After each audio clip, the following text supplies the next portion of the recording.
নমস্কার দর্শকবৃন্দ, এই মুহূর্তের গুরুত্বপূর্ণ আপডেট হলো অষ্টম বেতন কমিশন গঠনের প্রস্তাব কতটা বাড়বে মাইনে ও ডিএ সরকারি কর্মীদের জন্য বড় খবর। সাম্প্রতিক প্রকাশিত এই প্রতিবেদনটি আমরা বিস্তারিত জেনে নেব।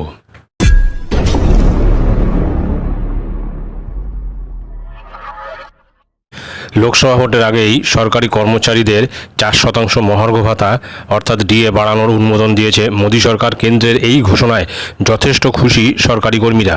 এর আগে 46% হারে ডিএ পেতেন কেন্দ্রীয় সরকারি কর্মীরা, তবে আরও 4% বৃদ্ধি পেয়ে তা 50% পৌঁছেছে।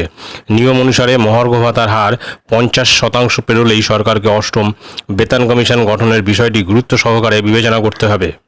এক মাস পর পেশ হতে পারে কেন্দ্রীয় বাজেট, তবে তার আগেই national council secretary Shiv Gopal Mishra cabinet সেক্রেটারিকে অষ্টম বেতন কমিশন গঠন সংক্রান্ত একটি চিঠি দিয়েছে।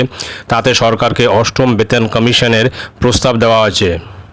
মিশ্র ক্যাবিনেট সেক্রেটারিকে চিঠিতে উল্লেখ করেছেন মুদ্রাস্ফীতি আগে 4 থেকে 7% ছিল, কিন্তু এটি কোভিড পরবর্তী গড়ে 5.5% বেড়েছে। 2016 থেকে 2023 সাল পর্যন্ত দৈনন্দিন জীবনযাপনের প্রয়োজনীয় জিনিসপত্র এবং জিনিসপত্রের খুচরো মূল্য তুলনা করি, তাহলে দেখা যাবে স্থানীয় বাজার অনুসারে তা 80%-রও বেশি বৃদ্ধি পেয়েছে। তিনি আরও জানিয়েছেন, জুলাই 2024 পর্যন্ত প্রায় 46% মহার্ঘ ভাতা প্রদান করা হয়েছে। তাই প্রকৃত মূল্য বৃদ্ধি এবং কর্মচারী এবং পেনশনভোগীদের দেওয়া মহার্ঘ ভাতার মধ্যে একটি ব্যবধান রয়েছে, তাই এটি পর্যালোচনা এবং সংশোধন করার জায়গা রয়েছে।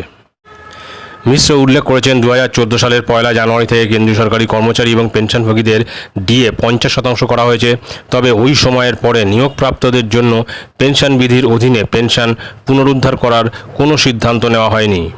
প্রসঙ্গত, প্রতি 10 বছর অন্তর অন্তর একটি কেন্দ্রীয় বেতন কমিশন গঠন করা হয়। এর আগে 2014 সালের 28শে ফেব্রুয়ারি সপ্তম বেতন কমিশন গঠন করা হয়েছিল। সেই সময় দেওয়া সুপারিশগুলো 2016 সালের 1 জানুয়ারি থেকে কার্যকর হয়। এবার 10 বছর হতে 2026 সালের জানুয়ারি থেকে অষ্টম কেন্দ্রীয় বেতন কমিশন গঠন করার প্রস্তাব দেওয়া হয়েছে। সুতরাং এই অষ্টম বেতন কমিশন গঠনের কিন্তু সময় এসে গিয়েছে এবং কেন্দ্রীয় সরকারি কর্মচারীদের ডিএ যেহেতু 50% পৌঁছে গেছে, সেই কারণে অষ্টম বেতন কমিশন গঠনটা কিন্তু অত্যন্ত জরুরি। এখন কেন্দ্রীয় সরকারি কর্মচারীদের জন্য অষ্টম বেতন কমিশন গঠন হলে আমাদের রাজ্যের ক্ষেত্রে সেই অষ্টম বেতন কমিশন লাগু হওয়ার কথা। এখন দেখার বিষয় যে অষ্টম বেতন কমিশন 2026 সাল থেকে শুরু হওয়ার কথা, আমাদের রাজ্যে তার এফেক্ট কবে থেকে দেওয়া হয় সেটাই এখন দেখার বিষয়। এখন 2026 সালে অষ্টম বেতন কমিশন গঠন হলে আমাদের রাজ্যে হয়তো তারও 5 বছর বাদে তার এফেক্ট শুরু হবে। তো দেখা যাক পরবর্তী ক্ষেত্রে কি হয়। ভিডিওটি ভালো লাগলে অবশ্যই সাবস্ক্রাইব করবেন চ্যানেলটি পরবর্তী আপডেট ভিডিও পাওয়ার জন্য। ধন্যবাদ।